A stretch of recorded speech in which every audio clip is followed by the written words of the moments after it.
Assalamualaikum warahmatullahi wabarakatuh. Perkenalkan, nama saya Bapak Saka Suara Putra dengan NIM 6704 204038. Saya dari kelas manajemen pemasaran 4404. Di sini saya akan membawakan studi kasus yang berjudul gaji di bawah UMR di PT Panca Puji Bangun. Sebelum masuk ke studi kasus, saya akan menjelaskan dulu secara singkat hubungan kerja. Hubungan kerja adalah hubungan antara penguasa dan pekerja atau buruh didasarkan pada perjanjian kerja yang membuat syarat-syarat kerja, hak dan kewajiban masing-masing. Selanjutnya ada sejarah singkat PT Panca Puji Bangun. PT Panca Puji Bangun berdiri sejak tahun 1970 dan beralokasi di Surabaya, Jawa Timur di Jalan Panegal 3/5/7. Selanjutnya, PT Panca Puji Bangun berkecimpung pada dunia percetakan yang sudah menghasilkan brosur, emboss, stiker, hot stamp, dan UV varnish. Dan selanjutnya adalah visi dan misi PT Panca Puji Bangun. Visinya menjadi perusahaan terdepan bagi bidang offset printing yang berkualitas tinggi dan pelayanan satu langkah lebih maju. Selanjutnya ada misi. Misinya itu proses pencetakan lebih efektif dan efisien dengan teknologi terbaru untuk melayani kepuasan pelanggan.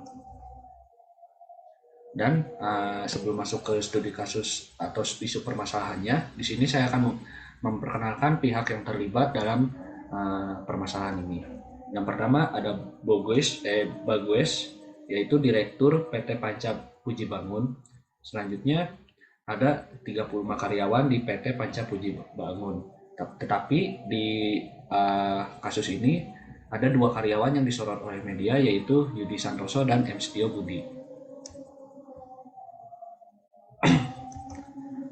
Isu permasalahannya, kasus ini bermula pada saat PT Panca Puji Bangun itu memperkerjakan 35 orang karyawan di pabriknya di Jalan Tanjung Anon, Surabaya pada tahun 2004. Nah, pada tahun 2004 hingga 2010 itu PT Panca Puji Bangun mengaji buruhnya di bawah UMR, yaitu yang paling rendah sebesar 680.000 sebanyak 10 orang, dan upah paling tinggi yaitu sebesar Rp1.200.000. Kala itu UMR Kota Surabaya masih sebesar 935.000.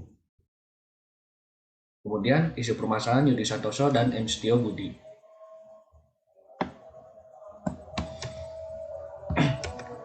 Yudi Santoso dan M. Setio Budi mendapatkan upah sebesar 586.000.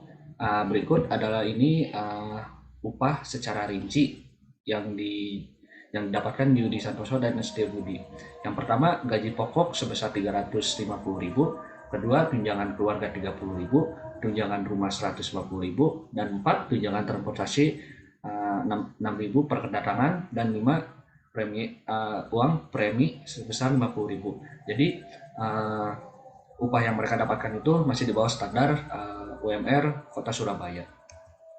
Kemudian pada tahun 2007 PT Panca Puji Bangun memurahkan Yudi dan Setio dengan beralasan kinerja keduanya di bawah standar dan tidak memenuhi target perusahaan.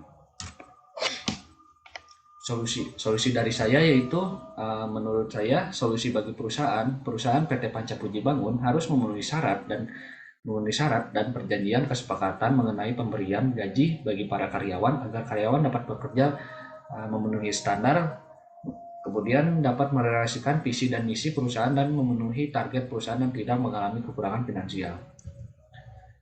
Selanjutnya, bagi perusahaan juga jangan memutarbalikkan fakta. Jika karyawan bekerja memenuhi standar kinerja kemudian memotong upah mereka dengan beralaskan tidak memenuhi standar kerja, hal tersebut dapat mengakibatkan perselisihan antara perusahaan dan karyawan.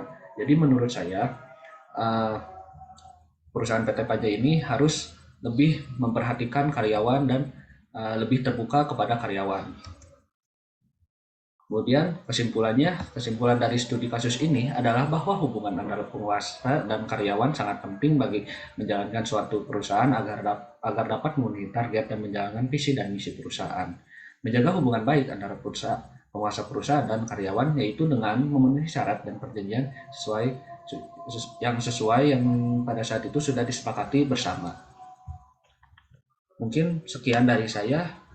Mohon maaf apabila ada kekurangan. Saya Bapak Saka Suara Putra, saya izin pamit. Wassalamualaikum warahmatullahi wabarakatuh.